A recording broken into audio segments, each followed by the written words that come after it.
One of the things when I'm asked about what are some of the cool things about the city of Ames, I just tout the fact that our park system is just almost second to none. Keith has mentioned before to council that the number of acres that we have per capita is double that which of a national average. And this is just another example of City of Ames, our council's commitment to developing and improving all of the park system. And when I ask people, how many parks do you think the City of Ames has? It's usually 5, 6. And when I say it's 40, people just are aghast. Now, we do count pocket parks in downtown as being one of our parks, but the point is we have a fantastic park system under the leadership of Keith and the Parks and Recreation Commission. This is also just a representation of our investing in community, in community resources, in neighborhoods to help strengthen them. We have a daily parks going to be getting a splash pad, and they're just working around the community in order to provide amenities that are close by in the many different neighborhood areas. So, and I would be remiss in not channeling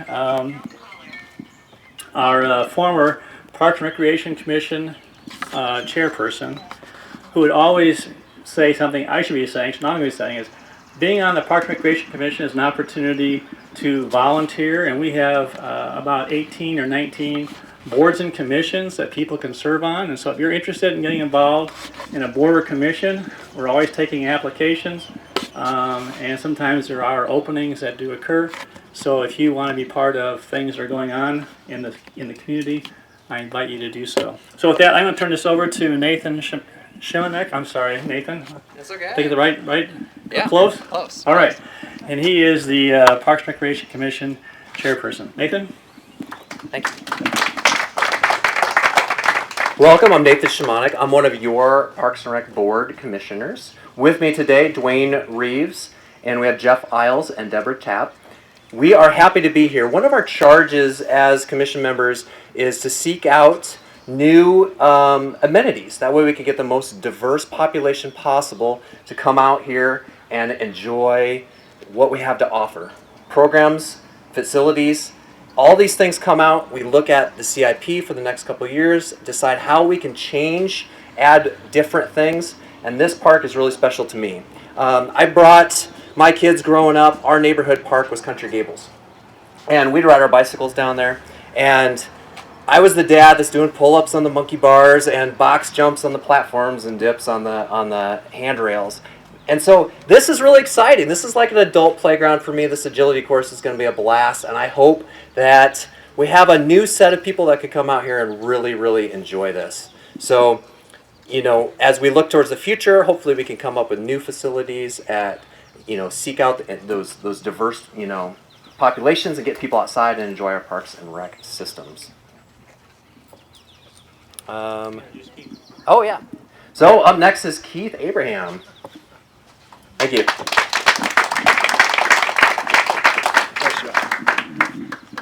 Thanks, Nathan. And I will say, too, is after Nathan introduced all the commissioners, we did have another commissioner just sneak up, Janet Rathie, right over there. So really appreciate everything that the commission does for us and for the community and for all of you.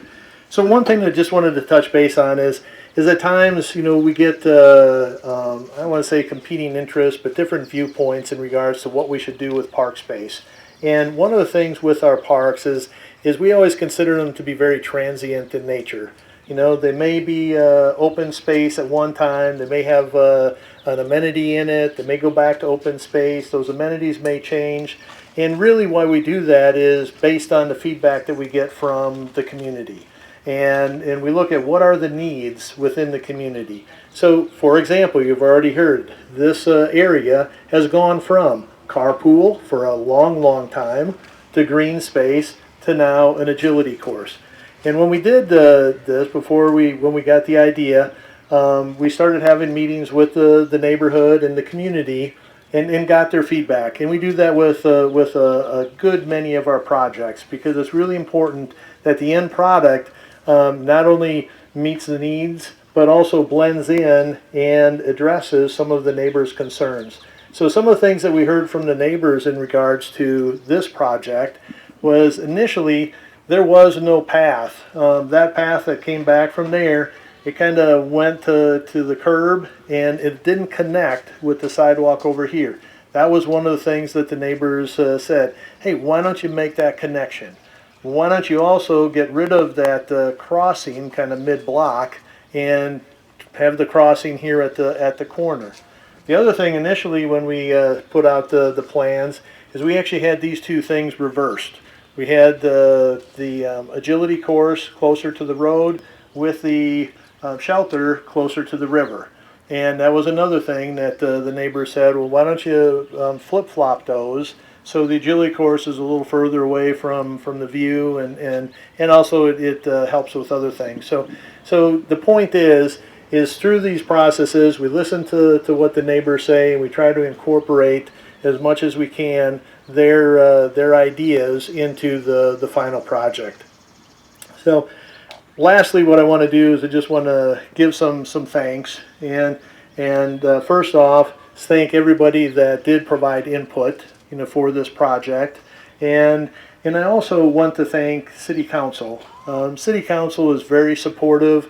There's a number of council members here today, very supportive of what Parks and Recreation does. Really, they understand, as well as the Parks and Recreation Commission, what we do really enhances the quality of life within this community.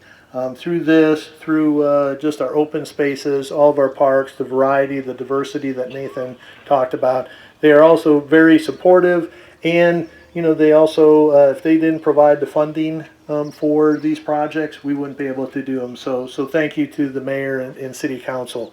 Thank you. Yeah, go ahead. Yeah, and thank you to the Parks and Recreation Commission. The commission, there's 7 members, and they listen to us every month, and we give them ideas, and we get their feedback, and we get their input. And again, they're very supportive and provide a lot of guidance as to what we do, whether it's with our capital improvement plan, the CIP, or individual projects, and what we do operationally. So we really appreciate and thank the commission for all of their service.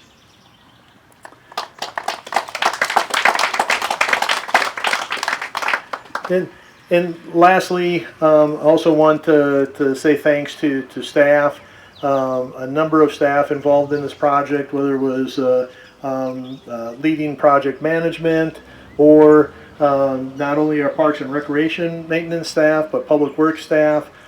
They worked together to take down the old bathhouse before we could even get this project done. Public works staff did some curb repair and some street repair for this project. Parks and Recreation maintenance staff constructed the shelter, put that in. So thank you to all the staff that have been involved in this project.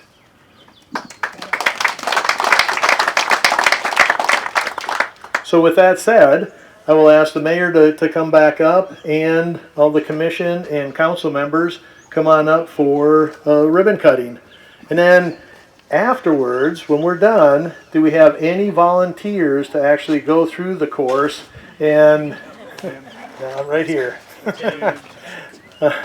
Yeah, she's got it. But if there's anybody that wants to go through it, they can most definitely do that. So yeah, council members and commission members, come on up. Oh, yeah.